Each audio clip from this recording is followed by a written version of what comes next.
Okay, hello, Tamara Dorris here. We're going to talk about number two in the three decisions, most important decisions that you ever make.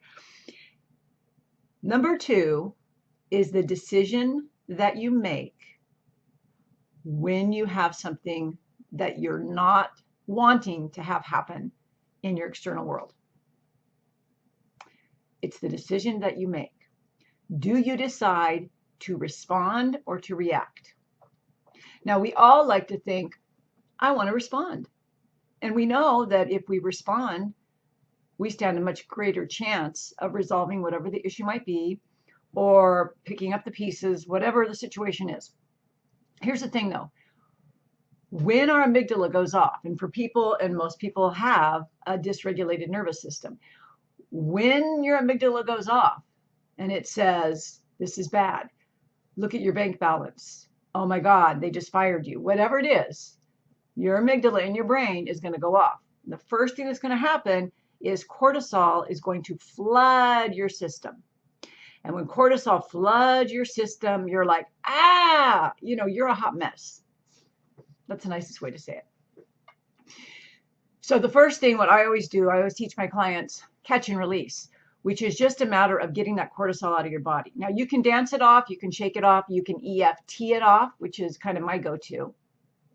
You have to make sure you're breathing, not shallow like when we get stressed out, but breathing fully in your diaphragm.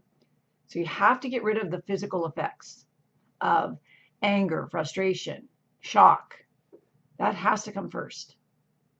But after that, and that is a decision itself, right? I'm going to freak out or I'm going to calm my body.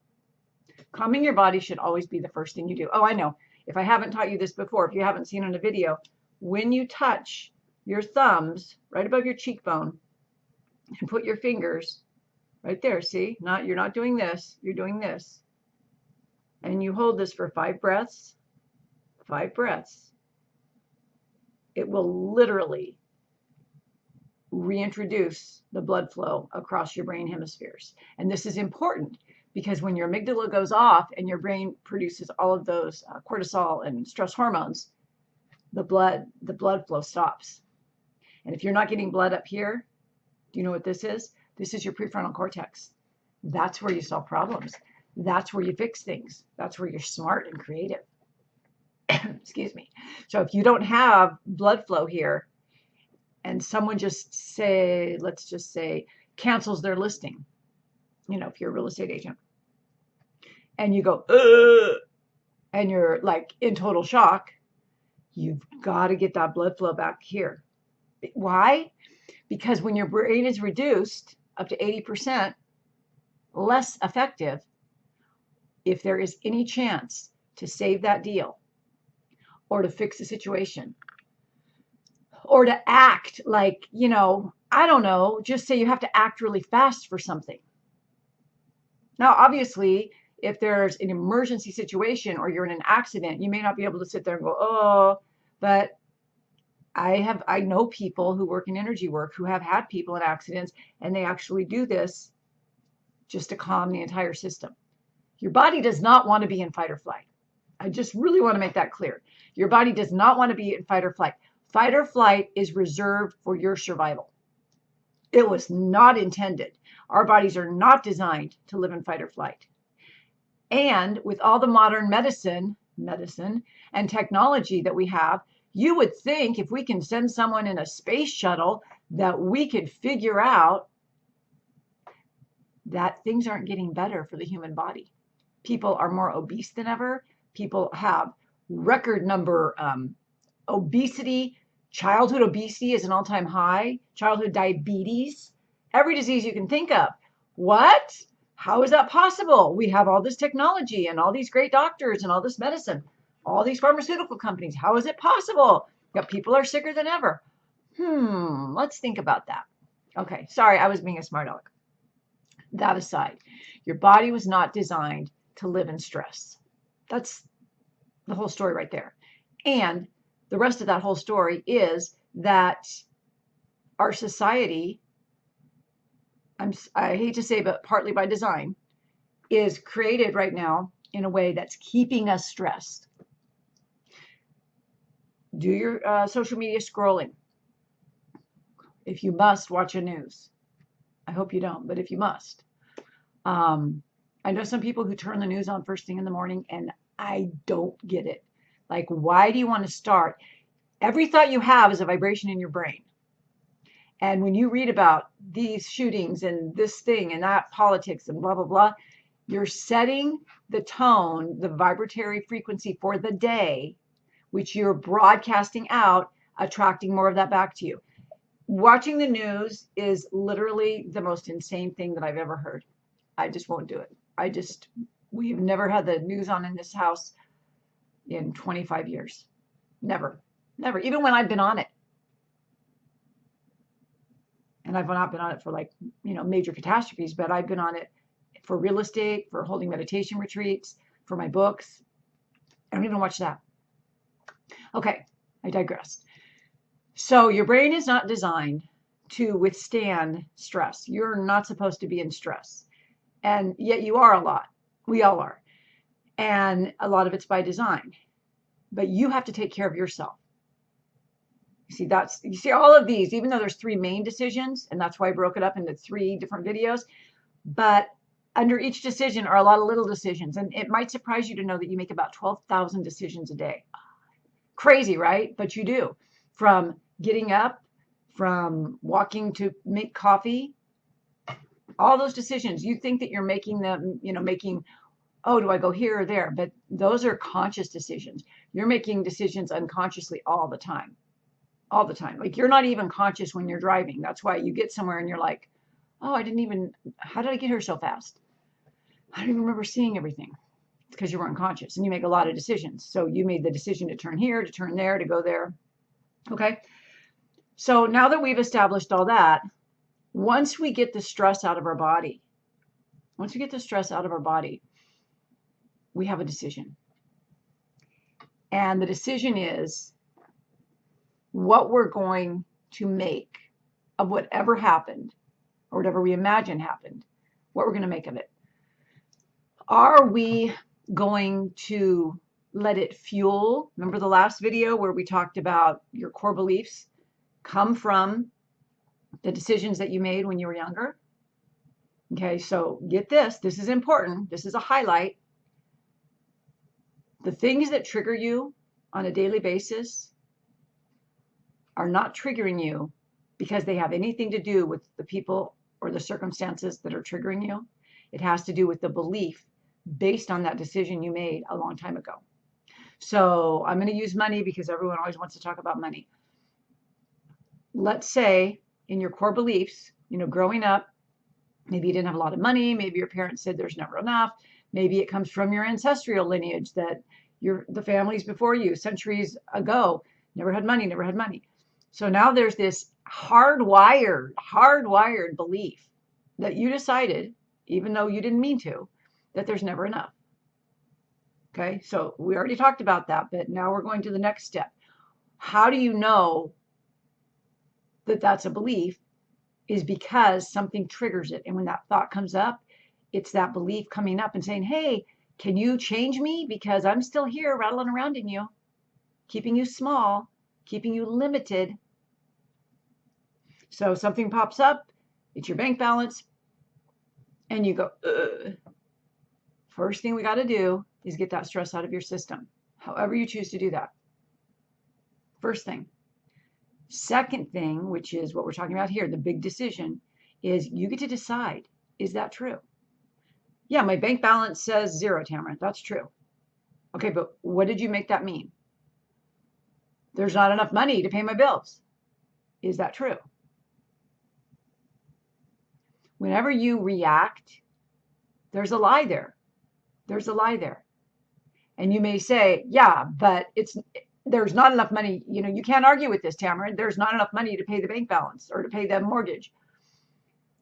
And then I ask you, and I do my belief work on you, and I ask you, let's turn that around, because that's been decades of believing, and it's been wired in your brain, and I get that, but we can change that by choosing another more empowering belief and then looking around for evidence of it. And when your brain starts seeing evidence of it, your reticular activator system is going to go, oh, maybe there is enough. So for example, I might ask you, have you always had enough to pay the mortgage before? Yeah. Well, maybe once I didn't in college. Well, how did it get paid? Well, my mom helped me. Okay, so there was enough. Do you have a savings or an IRA? Well, yeah, but I'm not going to touch it. That's not what I asked. Do you have one? Well, yeah. Okay. So that could be enough. Could you make a sale tomorrow? Well, yeah, but I don't have any clients. That's not what I asked you. Could you make a sale tomorrow? See, we fight tooth and nail. I don't even know what that's saying, tooth and nail mean, but we fight tooth and nail for our limitations. Why do we do that? Like, I'm going to defend this. I'm not worthy. How dare anybody stand in my way and say I'm worthy? I'm not worthy. That's what we do. It's laughable. It's ridiculous. It's insane. So when you have these reactions, you get the stress out of your system, and then you begin to question, is it true? And the best question is, what evidence in my past proves that this empowering decision is more true? And what we do when we do that is we send your brain, your reticular activator system, on a scavenger hunt. And let me tell you, your subconscious mind, your subconscious knows everything about everything. And it also has your higher self and the universe on speed dial. So if you say a question or you ask a question like, how is it that I always have so much money? Your brain is going to take that as a command, and it's going to go, let me look in the files. Hold on. We haven't looked in these files for a long time. Looking in the files. It's not going to question you. It's not going to question you. It's going to look up. And I guarantee you there's going to be memories in your brain, deep in your limbic brain. There's going to be memories that will over time start popping up. And then your reticular activator system is going, oh, okay, this is the new command. So now we're going to filter out everything that says not enough money and start filtering in the thing that says there's always enough money. And your brain is going to show you opportunities that have been here all along. All along they've been here. But you haven't been seeing them because your reticular activator system is saying never enough, never enough. And your brain goes, okay, never enough. Let's find never enough. Oh, that's almost more than enough. We don't want to show her that. Never enough, never enough. Where's more? Never enough. And then you open your eyes and you use your five senses, which are about 1/10,000th of a second behind what's really going on. So even watching me right now, you're not watching me at this very moment. You think you're watching me at this very moment. This happened a 1/10 of a thousand of a second earlier. Trippy stuff, but this is quantum science. Okay, so now your brain is going to start looking for the evidence. Now, you've already pointed out the evidence that proves it wrong. Like you've always had money. You know, remember that time you got that tax refund unexpectedly? Remember that time you got that inheritance? Remember that time you found that $10 bill? Don't be petty. Whatever it is, when there was money that came to you, call it out. You are training your brain. This is neuroscience right here, people. I'm not making this up. This is neuroscience. I am not nearly smart enough to make up neuroscience. It's neuroscience. We can prune the poor beliefs, the self-limiting beliefs, and we can groom the new beliefs, pave the way.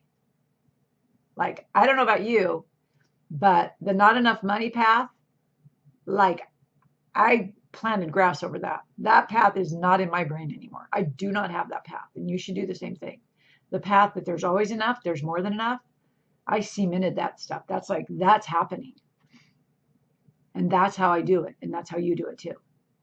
Okay. So I guess the biggest takeaway here, if I had to have a big takeaway, is that everything that happens in your world that doesn't feel good to you, it doesn't feel good to you because it's bringing up a lie. And that lie needs to be dealt with. It wants to be dealt with. Your body and brain only think they want to be poor or fat or sick or single or whatever it is. If it doesn't feel good, it's not meant for you. And the uneasy feelings, what I call the primitive feelings, anger, frustration, hate, those are there to show you this is a limiting belief you better change. And the way you change it is to ask the question that is the exact opposite. Like if you say, I'm just not good enough, let's ask a question. When have I been good enough? And let your brain get to work and start noticing it. And of course, then you want to infuse this idea with gratitude and love and joy. And you want to start noticing it all the time. And before you know it, it becomes a habit. It becomes a new neural pathway. But we don't make a new neural pathway like that. But one thing I can tell you for sure, the universe works like that. So even if it takes, a month of you doing this every day, thinking about asking yourself a question, where's evidence? Where's evidence? Where's evidence? And then being grateful when you see it, even a penny on the ground. In your brain, it may take a month, maybe 2. But in quantum science, stuff goes down like that. And you control that by your vibration, by your frequency. So you maintain that feeling, that frequency of gratitude, happy expectations all the time. Things can change like that. I see it. I live it. It happens all the time. Okay? So hopefully you found this helpful. I really hope you did. And I will have next week, because this is Thursday. So on Tuesday, we will have the third biggest decision you make. Okay? Thanks for watching and have a beautiful day.